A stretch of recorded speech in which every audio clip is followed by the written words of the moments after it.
Well, welcome to the basics of GIS. So plan here is we're just going to do a little intro on what GIS is.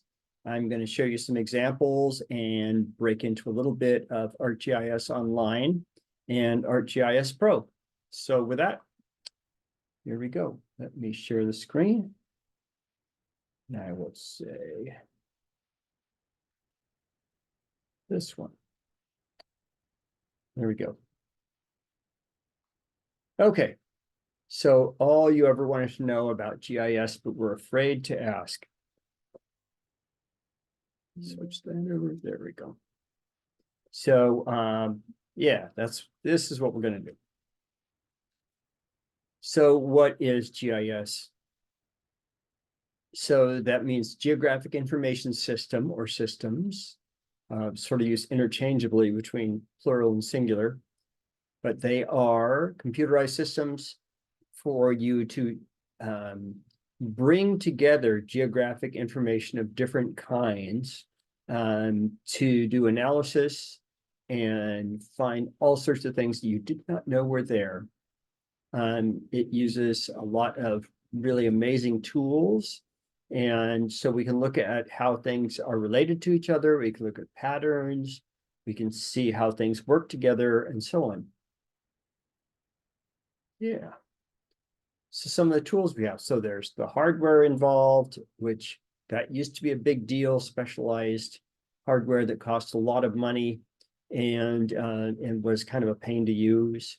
But that is not true anymore. So as far as desktop GIS, which is mainly what we're going to be talking about, it's generally just your typical desktop computer. And we use scanners, we use GPS, which is the Global Positioning System, to give us coordinate data that we can use in all sorts of interesting things. And occasionally we even print a map, but these days, far more often that map is just in a digital format that we share out. So I mentioned desktop GIS that actually runs on the computer. And there's web GIS that runs through a browser. There's mobile GIS that you can run on your phone, which is pretty amazing now what you can do with that. CAD software, computer-aided design, which now integrates a lot with GIS, and database software, because a lot of what we do in GIS really is using the data. And then there's multimedia stuff now, like 3D models and being able to tie it all together. So what's unique about GIS? So you can't do this in a spreadsheet. You cannot take related geographic features. In other words, let's take like a street going through a city. So you have two geographic features and there is a connection between them. And so those are different layers that we can combine to create different sorts of analysis and views. And it's very easy to reuse these things. As a matter of fact, now, so many of the layers that you use are maintained by an agency or government agency or a private company or a nonprofit or even an individual that you can put together, mix and match to do all kinds of cool stuff. GIS tells us what is at a location. With the information that we attach to it, you can get the status of those features. We can look at things over time. So we're going to do that a little bit later. We can look at spatial patterns between them, like hotspots. We can do modeling, like, well, what if we do this, then what? It can be scaled globally or down to a very small area. In this case, this looks like it's perhaps a city showing the census tracts, but it could be down to even a building level. And now we are doing more with indoor GIS. So it could be even inside of a room, more often inside of a building. But anyway, as opposed to just a room, but it's really fascinating how that scale can change and what we can do with that. Mainly, we're talking about what we call vector data.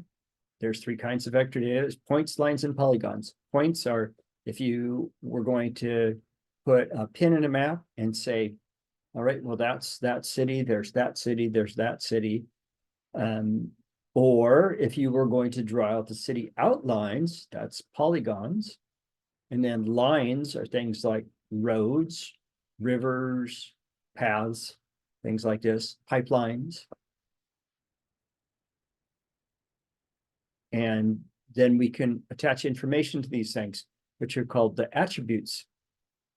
In this case, we have the cities shown as points, and we have the name of each city. We have its classification that it is a city. We have its 2,000 population, and we have the state it's in.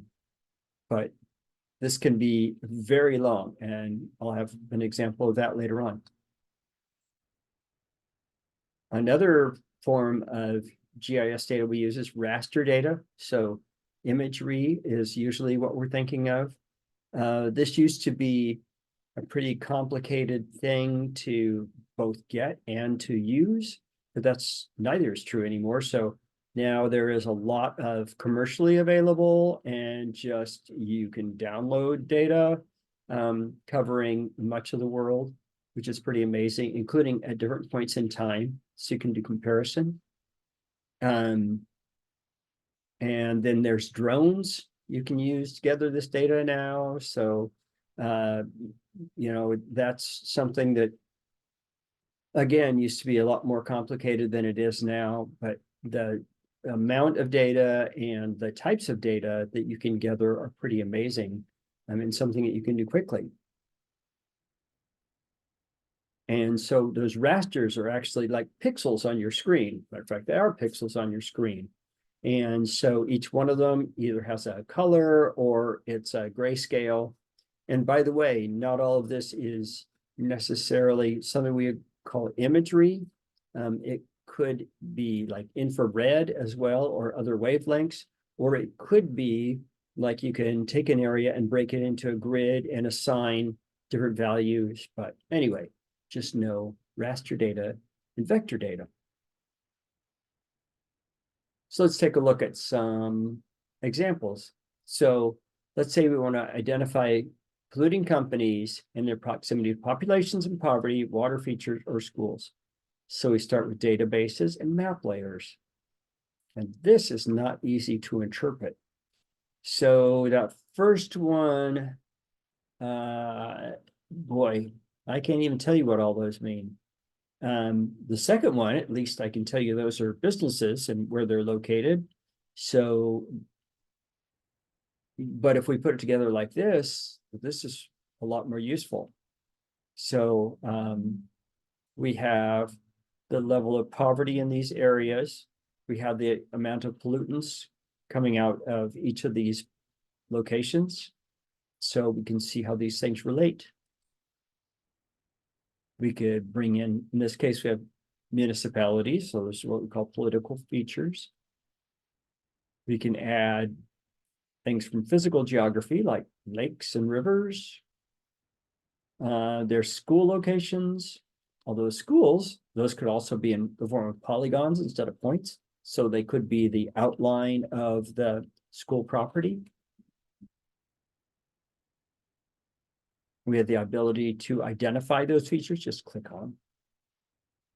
I know, fancy, huh? And then we can see the information associated with them. So let's select one of these features.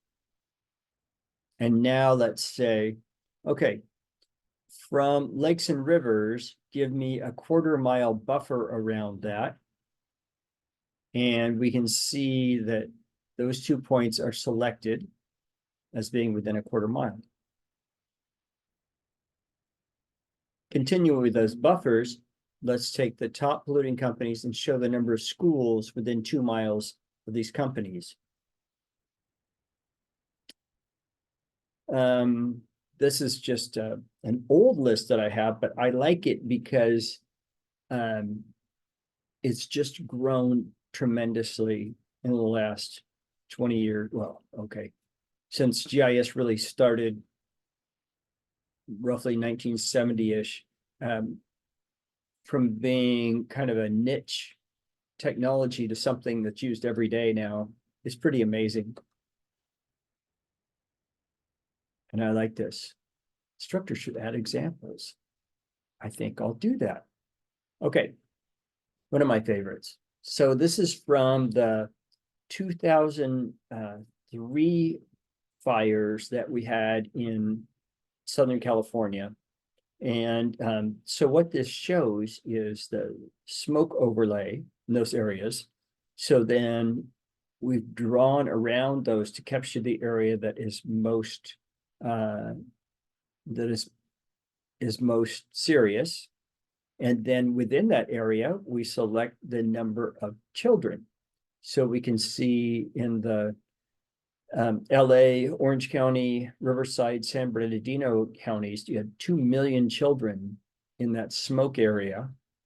In San Diego County, you have over 500,000 children in that smoke area. So that's really powerful information to have. So we can always say, well, we have people at risk. Okay, well, how many people at risk? What type of people do we have at risk? What are the concerns that we have, and how can we address them?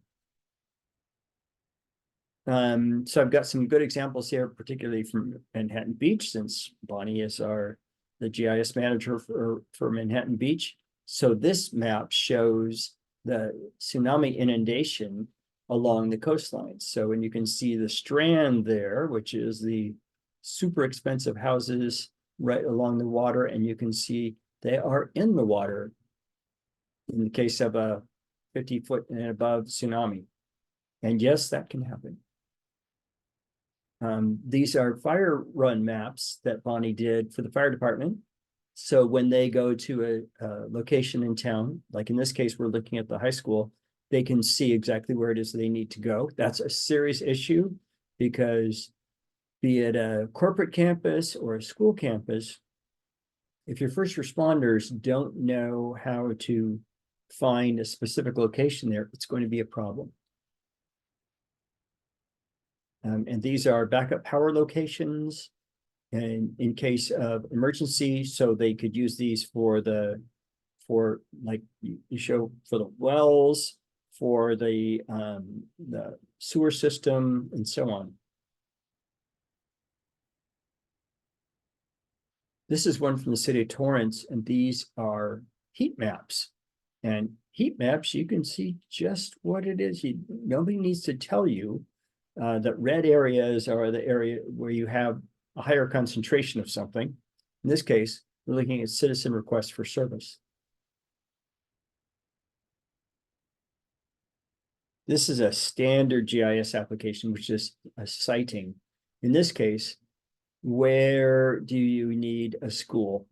Where do you have issues of growing population, shrinking population, and so on? And where do you need to make sure that you have sufficient facilities that you don't already have? This is another one of Bonnie's examples from City of Lakewood that she worked on. Well, not only her work on, this was her project. So where the city was deemed to be, most of the city was deemed to be in a flood zone. And so that meant people had to pay hundreds of dollars in flood insurance all of a sudden, the individual homeowners. And so this caused an uproar. And so they did a much more detailed analysis than FEMA had done, the Federal Emergency Management Agency. And they showed that all of these areas in the lighter blue there are actually outside the flood area, and they don't have to have that insurance. So here it's been over 20 years, and those people have been saving that money that entire time. There's another Redondo Beach example, looking at where to put a fire station in terms of where the call is coming from. Well, as you may realize, most fire station calls aren't for fires, they're for medical rescue. So this area here is the top area. Well, why is that? Because of the beach. So, and that's the pier as well. So that's why you would have so many more there. And these are for Manhattan Beach. They're special festivals and programs. And, you know, Bonnie lays these out so they can see exactly how it works. Everything is to scale. There's no surprises when you get out there because you find something that didn't fit the way they expected it to. This is one in my own town of Lomita. And so LA County asked us for some emergency management information. And so here we have our street network and our high, what are they called? Anyway, the big water mains and our critical facilities, and also some of the houses of worship, because at this point we were looking at some threats. So we needed to know where those were. Oh, one of my favorites, pavement management. So this shows, let's take the third line. This shows Alameda Street from Del Amo to 225 east of El Presidio Street. And it says that we're going to do a reconstruction. So obviously it's sort of a challenge to read. Individual lines you can read, but put it all together and make some sense out of it, very hard. This, on the other hand, is great. So this is just so much easier. So pavement management is a favorite topic of mine, pavement management and GIS. So if anybody ever wants to talk about that, you know the guy. This is an analysis of traffic accidents in Manhattan Beach and looking how they changed over time. So change maps can be very useful to show you trends, what's happening. So some good uses of GIS in transportation planning. And then this is a really cool map. And if you look at that, you say, what does that show? So what they wanted to see was for their senior ride program, do they need, or is there some sort of a pattern so they could do like a fixed route system to pick people up or between some particular points that would be useful.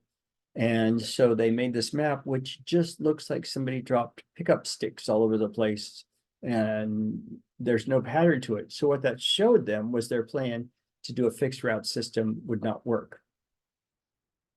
So showing there's not a pattern is just as useful in a lot of cases as showing what the pattern is. So big issue for me in working in economic development for so many years.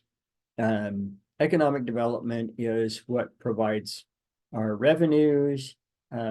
It provides jobs. It helps us retain the services that the community wants.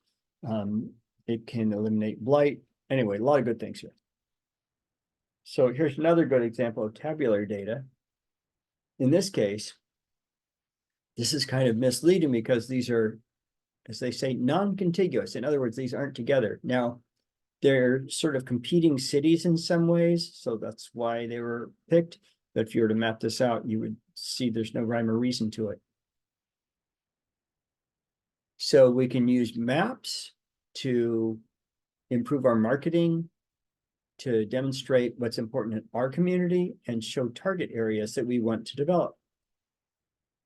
And demographics. So demographic data is awesome. I'm going to show you a little of that in a bit. And one of the best things I say, know thyself.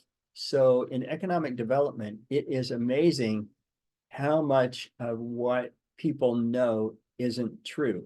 Like they say, oh, well, we know this community is pretty much just middle income. I know I'm doing okay.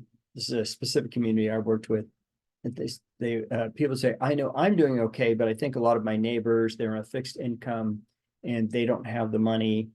So, you know, overall, we're probably on the lower end there. Well, but if you go to the neighbor and they say the same thing, and you go to the next neighbor, they say the same thing, you can see there's really a perception that the people on a fixed income who are on a lower fixed income is actually significantly smaller than the reality. So I always say that's the best place to start, is by challenging your assumptions about your own community. So underserved markets, that's a big one. Looking how things may conflict or may create industry clusters. So talking about overlaying with other activities. And identifying your labor pool. So in Los Angeles area, we're part of a, we're part of a regional economy. And so jobs and labor aren't necessarily coming from neighborhoods right around a site, but it also gives us opportunities to understand where we have needs of improving the skills or directing the skills of the labor pool. So where do we need to offer training, retraining, and such? And this is particularly important in areas where the economy is really changing. Like, let's take a mining community.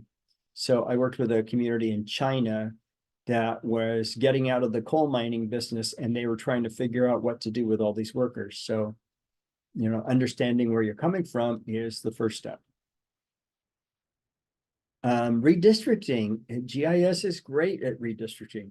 Unfortunately, it doesn't mean that all redistricting is done well. And GIS has made it easier for people to do gerrymandering, where you build districts to create a certain response, let's say. So you already have your answer in mind, and then you back into it. So we've certainly seen a lot of that. But I think there's a lot of tools out there now for the public to get involved in redistricting and to get a good understanding of what's going on, and even build their own maps. Okay, so we're going to switch gears here and talk about ArcGIS.com. So this is online GIS and has amazing and powerful tools. So let's just jump into it. Let me switch gears here to,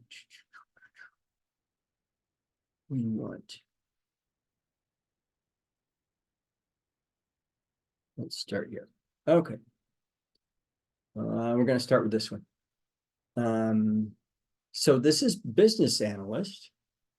And Business Analyst is a great tool for understanding a community's needs and opportunities from an economic standpoint, but it's also a great tool for grant planning and for looking at opportunities and site analysis. So first off, I wanted to point out that there is data for pretty much every country in the world. I don't think, there's no North Korea. No North Korea on there. I guess they don't have much data, but you can see for pretty much the whole world, there's something available. Now, the amount of data that is available varies greatly from one country to the next. And it has to do with the private services that gather data and what those countries make available. But do not assume that a country does or does not have data before you dig into it. So go in there and check. So anyway, we'll stick with US. All right. Now this is a little demo I did for a potential candy shop in the city of Carson. So they want to put this high-end candy shop here, right across the street from Dignity Health Park Stadium, which is next to Cal State Dominguez Hills. We'll turn it off a second so we can see what's under it. So here's the site, the Victoria Park Shopping Center. There's Dignity Health Sports Park and the stadium, tennis stadium, and the velodrome. So, and all the other facilities. So that's a big draw. The university is a big draw. There are a lot of businesses around here. So some good opportunities. So what I did was I did a drive time analysis, and these are 2, 5, and 10-minute drive times. And creating this is very easy to do. So the software does all the work for you. Just tell it the time that you want. So you could also do standard rings, but a drive time is actually more useful, generally speaking, because usually we don't think in terms of how far away something is in miles as much as we think of how far away it is in time. So the drive time analysis does a quick run through of all the street opportunities that you could use to get around, and then comes up with this. And you can also do, I might add, you can do walk time analysis, and now they have even truck drive times, so which are a little bit different, and they cut out routes that trucks can't drive on and so on. Okay, so there's our site, and then some things I've run here. So first one, this shows the diversity index for this region. And you can see this is a very diverse area. So like if I pick one of the, by the way, these very light spots in general tend to be places with nobody living in them. That's a sanitation district facility. In other words, giant sewage treatment plant. That's, let's get down to it. I was thinking that's LAX, but I actually think this is LAX. Anyway, oh, this is the Chevron refinery. Yeah, okay. So let's just click on one of these darker spots and get the attributes for that. And so the diversity index means if you walk out the front door at a house in this area, what's the likelihood that that whoever you see walking out of their house will be a different ethnicity than you. And it ranges from 0 to 100. So this is 87.5. You can see it's quite high. You can see in general, as you might have guessed, LA is a pretty diverse place. Let's pick a lighter spot here. And you can see here it's only a 55. So quite interesting stuff. Let's turn that one off. And let's look at this one. So in terms of restaurant planning, this is, did the people in this area go to Olive Garden restaurant in the last year? And you may be shocked that this data exists, but it most certainly does. So here's our location we're talking about again. And you can see there's a high likelihood that people went to Olive Garden in this area. And compared to like this area in Gardena, 76 as opposed to a 133. And here it can be the range goes 0 to whatever. So with 100 being as likely as somebody across the country would be to do this. So a 122 means 22% more likely. A 55 means 45% less likely than the norm. So anyway, this is really fun stuff. And we'll get to that in a second. You can also turn this off. You can also do an analysis. So we can look at suitability analysis where we put in what our criteria are.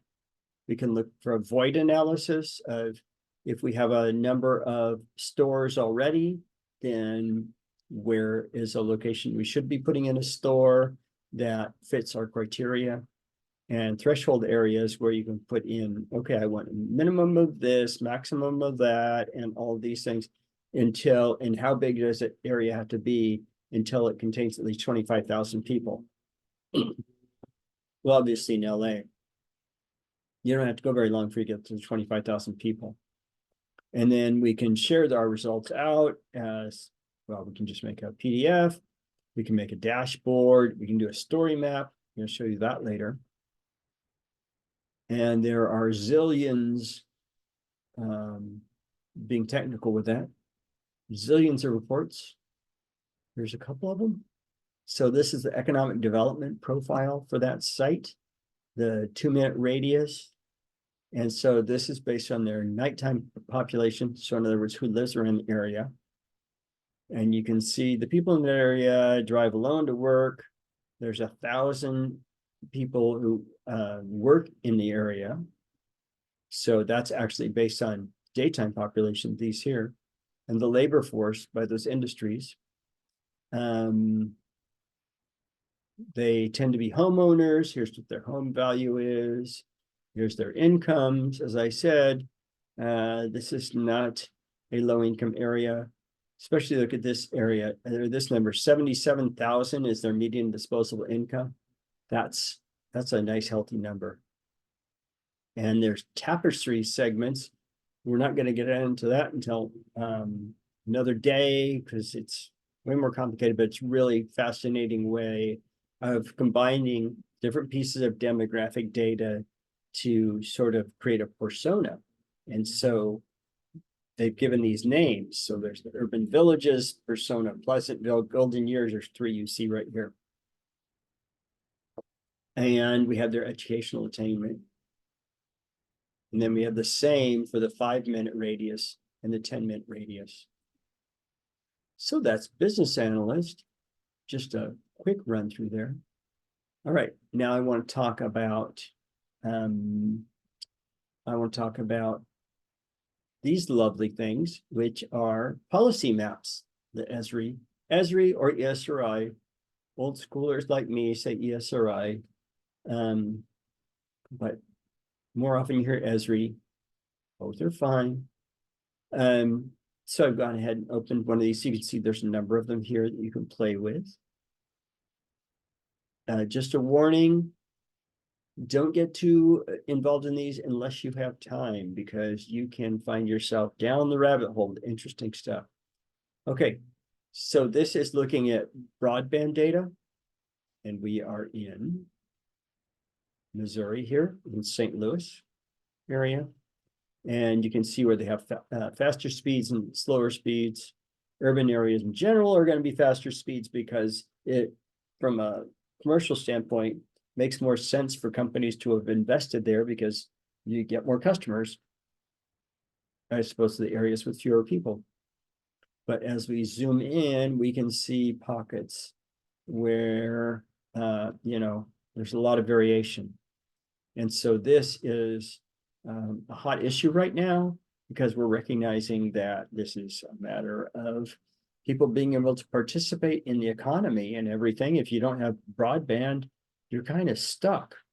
So you have a lot less access to services, even to jobs. It's tough to work from home, and a lot of people, a lot of different professions now, at least part of the time you're working from home. So you need good broadband. So this is a great application they put together here under their policy maps. Let's close that guy. That one. All right. This is from the LA City Controller's Office. And here we're looking at foreclosure or eviction notices from December of 2023. And again, this is a hotspot map, so we can see where there's more, where there are fewer, and we can see some curious hotspots here. And let's see if we can zoom in a little bit and get more information. Their own pop-up is getting in the way. All right, there we go. So if I click on the pop-up, I can see it says, the type of eviction that we're looking at. They're $9,000 behind. Here's another one. They're $4,000 behind, and so on.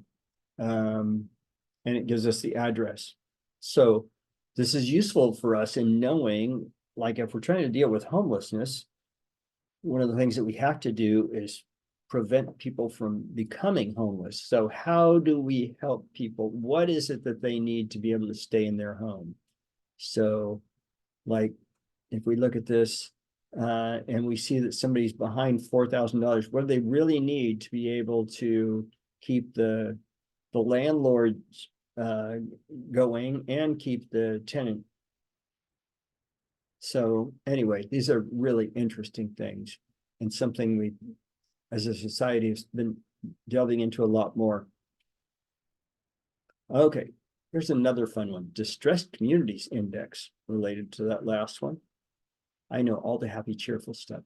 Okay, I just think this is really fun to play with too. So this shows so nationally, the US, as you can see there, about 16% of the population lives in a distressed zip code and 24% lives in a prosperous zip code. And you can see that varies greatly by state. So like in California, and in my mind, for my person, I like to combine the first two and the last two. So you have like 32% at risk or distressed and 44%, 45% are comfortable or prosperous. So as opposed to, I found most interesting here, Utah, where the distressed population, 0.4%, good on them, and at risk is only 7.6%. So you combine that and you get 8%, as opposed to comfortable or prosperous being 75%.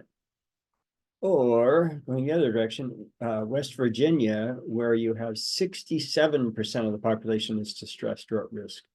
So, but it's a lot more useful. Let's get down to a more granular level, and let's look at some of our own communities and see where we are. So let's shrink that guy. And so we're still seeing California here, but as we zoom in, it gets more interesting. So we can see that we have areas that are more and less prosperous, sometimes right next to each other. Like here is, it's not getting the pop-up I thought it was going to do. So, but this is the city of Carson where I worked for many years. This is part of Carson here. And you can see that is actually a more comfortable population compared to go east or west is more at risk or mid-tier, as they say here. So the in-betweens. And then we go further west, there's Lomita, my town, which they call us comfortable. It's a very hot day as I'm recording this, so it's not quite so comfortable, but that's another matter. And then we go to the Palos Verdes Peninsula, where clearly they are a more affluent population. So yeah, I just think that's really cool. And then you can see they put in something so we can zoom to Alaska and Hawaii, which obviously there's a lot of areas with no data. Okay, moving on. So this is always a popular one with our students, looking at food deserts, which I think they do a great job here of showing the difference between areas without easy access to a grocery store and food deserts. So this is what's called a story map. And story maps, most of them anymore are these scrolling things. Let me just zip through it, and you can see the map changes as we go through.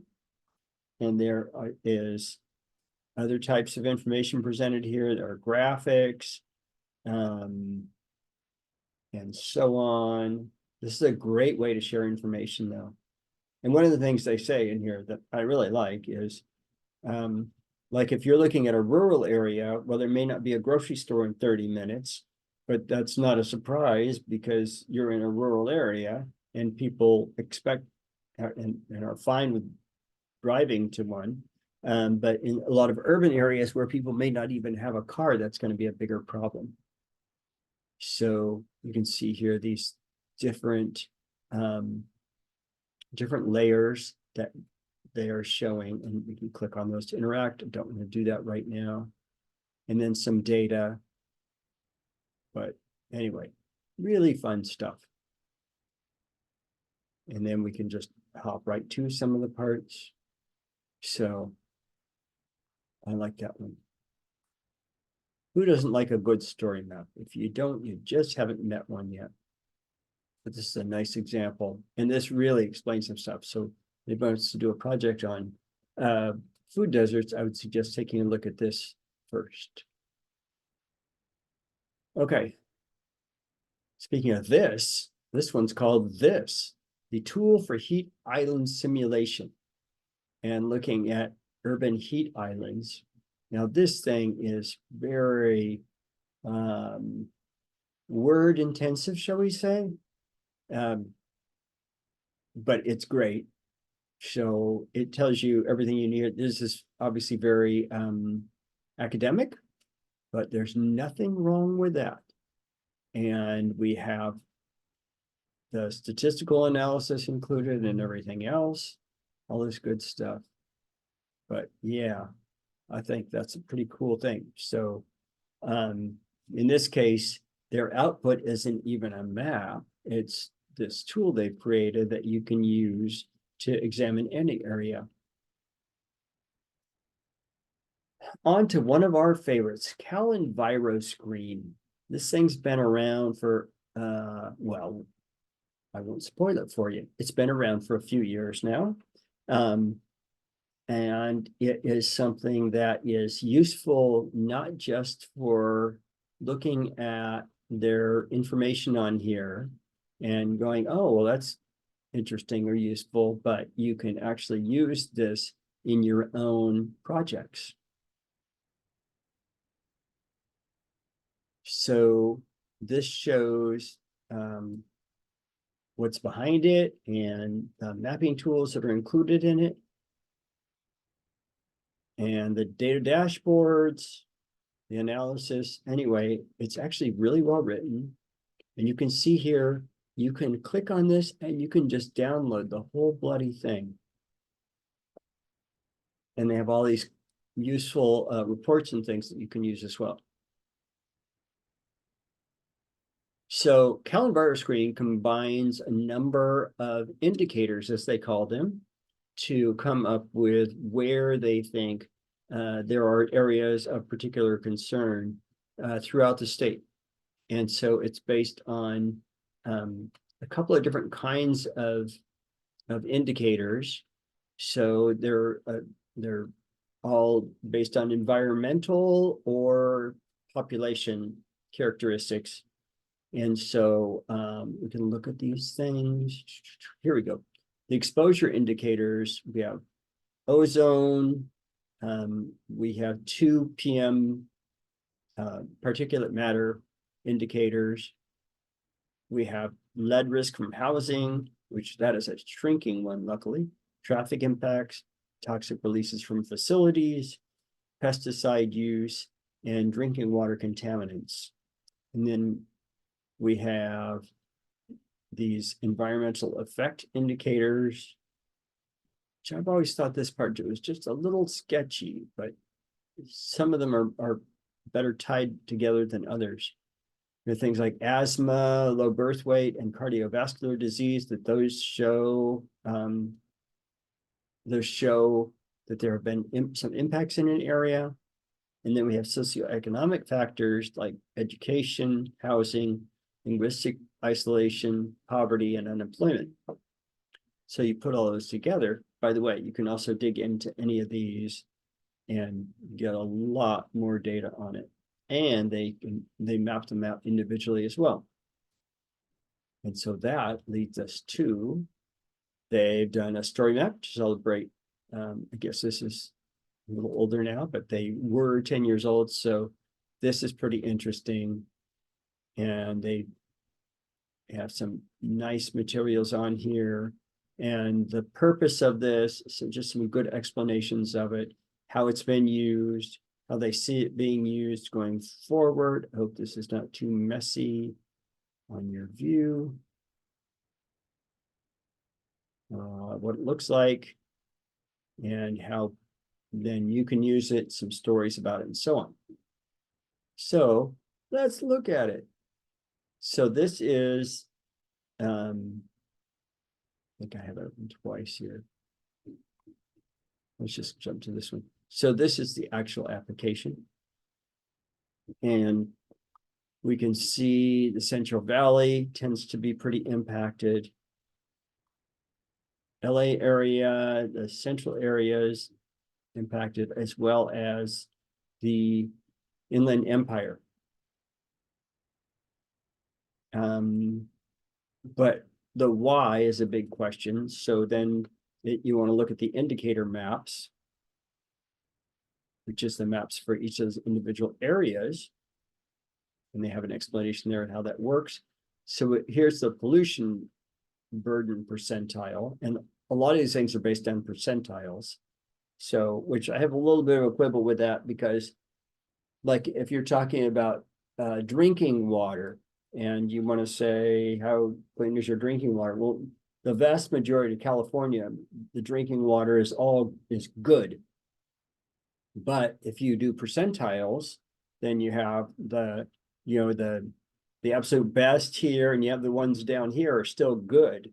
And so it may be the 20th percentile, but it still may be good. And then you have the ones that are unhealthful, maybe just 20 percentiles. So, which I'm just picking numbers there out of the air. That's not the point. But on some of these others, it may be the opposite. You may have people who even at the 90th percentile, it's still a problem, or the other direction, but at the 10th percentile, it could still be a problem. So anyway, that's just sort of the issue with percentiles, but I digress. So let's look at one of interest to me as somebody with asthma that I've had most of my years. Didn't know it, but anyway, so here's our asthma percentiles, including, and I grew up as a little kid around this area, and the air pollution in LA used to be far worse than it is now. We frequently couldn't see the mountains here from here. So on a clear, what should be a clear day. So that was pretty bad. And if we look at cardiovascular disease, get some similar idea. Low birth weight is a really good indicator of all sorts of issues. So anyway, that's a really useful thing. But let's look at this. You can take all that data, as I said, and download it. And now here I am in ArcGIS Pro. And I'm going to show a little more on this in a couple minutes, but I just wanted to mention here that we have all of these indicators. So if you go back to their website, it explains what all of these things are. So that's the EnviroScreen score. So if we look at an area, let's just pick one that's a bad one there. And there we can see, I know that's north of Bakersfield, and we can see their score percentile is 91.6. That's very high. So where are they high? Ozone, PM 2.5 a little bit, but that doesn't look like that should be an issue. Their diesel percentile is low. The pesticide percentile 92. Okay, that's pretty high. Toxic releases, they're right about in the middle. Traffic low. Drinking water, that's a bit high. Lead percentile 78, that's fairly high. Groundwater threats percentile 92, because there is the groundwater in this area tends to be pretty heavily polluted. So anyway, we can see all of these individual issues, but we can map this data based on any of those things. And so if I say here, symbology, don't try to remember any of this now, just know that you can do it. Let's say I want to do based on pesticides percentile. Well, now this area becomes much lower, as you might expect. Whereas the agricultural regions suddenly get much higher.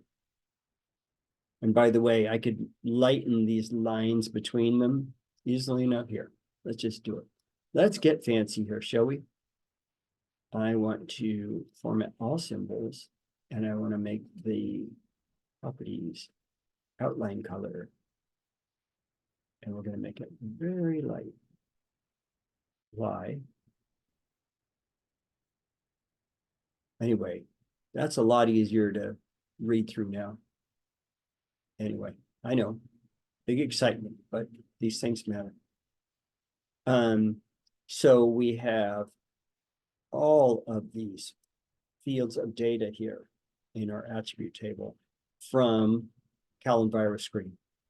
So it can be a great starting point for just all sorts of things. By the way, we can click on any of these. You can see that's over here in San Bernardino, or Santa Barbara County. Get more information. Clear that. Okay. So we know Calendvirus screen has great data in it. We know we can use it for a lot of different purposes. It's easy to do. It's free as well. Okay. Now back to this. We've just done that, and we looked at policy-driven maps, and I think you can see how those are useful. We've seen Calendvirus screen and how we can use that. Okay, some of the other technologies that we use in GIS a lot, GPS, which is Global Positioning System, not satellite. We use aerial photography, including, as I mentioned, drones, which now are cheap and easy. Data gathering with a GPS, so which is generally now is pretty much just your phone. I have this old picture here, but I love it because I bet this would be like in an antique store now. But the technology is exactly the same. Somebody out in the field, you know, your workers or whatever, or the public can be gathering data just with their phone, using the GPS in their phone can be very useful. And then if you need high level accuracy, you can get GPS devices that can be like centimeter level, as they call it. So they say a survey grade GPS that you can use for like, well, where are the property lines? Or if you want to trace a water line, or, you know, whatever it is, as opposed to if you want to know where the trees are, well, probably the GPS in your phone is just fine. So if you get within a couple of feet, I think you're going to find that tree. This is something we recommend that people subscribe to. It's free from ESRI. So your GIS can't make decisions by itself, just like AI. It can't solve problems by itself. You can't put junk into it and have it come out good. So it won't make your data more accurate. I know those two are redundant, but it's important. Can't update itself. It needs data and trained people. You can't just let it roll. Okay. Software overview. Let's switch tabs again. And I want this one. Okay. So this is my fair town of Lomita. And this is a map that I made showing the year built of different properties. And so what I was looking for is I was trying to understand the patterns of development in my city. And so I made this guy. So we have this time slider. And let's let it roll. Okay.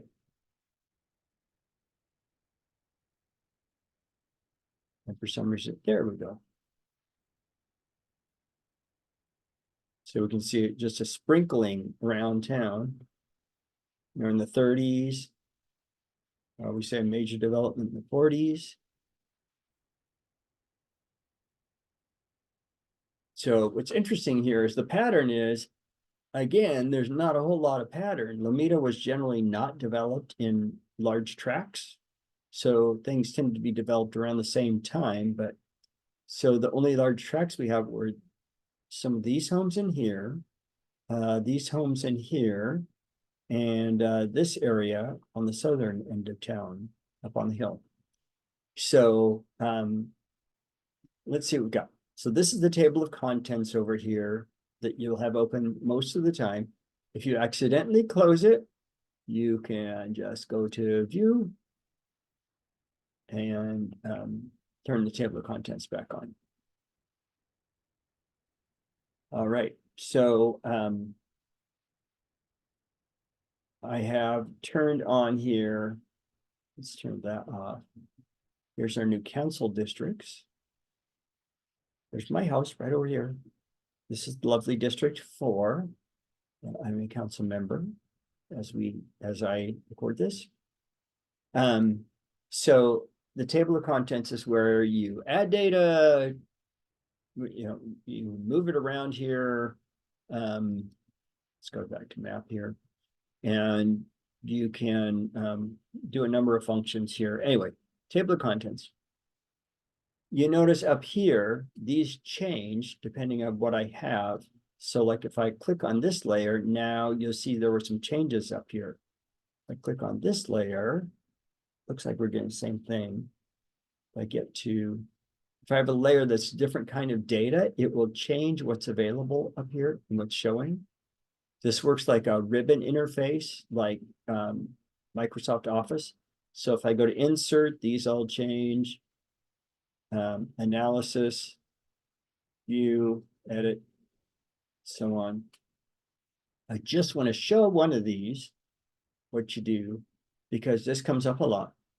When you want to export a map, when you want to share, just think of it this way, when you want to share your result with somebody, including the assignments, then you share and then export map, where you can export it as a PDF or any of these others. Usually it's a PDF or JPEG, right? JPEG, PDF, and it figures out most of this stuff. Just go with the defaults and then tell it where you want it. And then you say export, that's it. Don't expect you to remember that, but just know you've seen it. You're going to export a map. And then of course the help. Here's a really handy thing. If we forget where something is, oh, I want a buffer. Oh, okay, well, here's some different buffer commands that you can do. Here's some different things for you to use. And you're like, oh, okay. And then if you still don't know, you can just click on up on buffer and you can get a lot more information. And of course, eventually, if you keep clicking on things, you'll end up on the website. There we go, Introduction to Geoprocessing. That's what you wanted at this point, right? So this is our map. This is a layout here, which is how it's going to appear either on paper or a graphic that I create. Whoops, it's confused with my legend because I turned off the layer. There we go. So that's our layer, and it explains it here, and it has, you can have your north arrow, scale bar, all of those things. In this case, none of those is really necessary, so I left them off. Run just what you need. What else do I need to show you here? I think that's enough for the moment. You'll have plenty of fun time to play with that. Okay, back to this. So we saw that. Oh, it even looked just like that. Your map documents or your projects are stored as an APRX file. So that last one was lomita.aprx. In my case, is what I called it. So I assume that's ArcGIS Pro is what that stands for.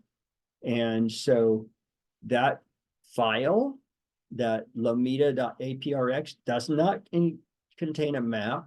It does not contain an image or anything like that. It just contains the list of files that are used in that project. And it says, like, here's your color scheme, here's the symbology that you're using, here's the order of these things, here's whatever other data is associated with it. So just know that. And that's all in the book. Which, by the way, that book. Okay. You add map layers and you can see some of the different types of data. So there's geodatabases, there's Excel files, there's, see this 1971 TIFF. That's a graphic, an aerial photo from 1971, as you might have guessed. And I don't think I need to say anything else on that. So looking at this, see the one that say GDB, these are geodatabases. In this case, they contain a lot of, mine contain a lot of other data, so that LA County parcels contains the parcel data and a number of other things. There's CalEnviroScreen, so it includes all of that data. So geodatabase is the container for your whole set of related files can go in one place. That's in the book.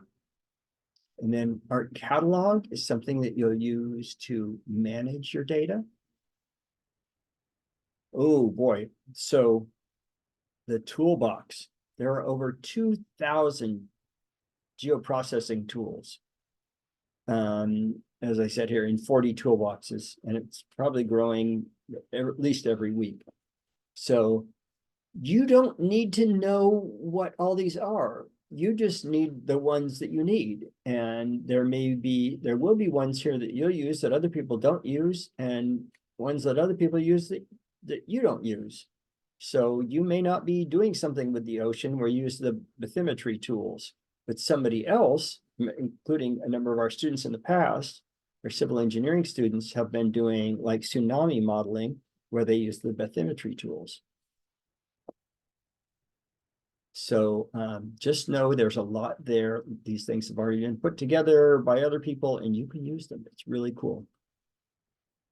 And as I mentioned, to save your work, what do you use? You share it. You share your work out. I should say saving your work as an image. That's not saving the file. Okay, in the chapters, don't put spaces in file names or field names. So later on, you will know where you can put spaces in, but for now you don't. So just don't. Is that easy? And some of the results you'll save to use in another chapter. And please take your time. Do not feel any obligation to rush through these, as we will remind you again and again. There is no extra credit for finishing soon. Your point is to learn the material. So that's it. We've done all of these things. So I just wanted to finish with GIS Day every year is in November. This year is on November 20th. So happy GIS Day to everybody. Let's see. We'll stop sharing that. So, okay, I'm back now. So we covered a lot of material and I hope you found it useful. And let's see what we can do next.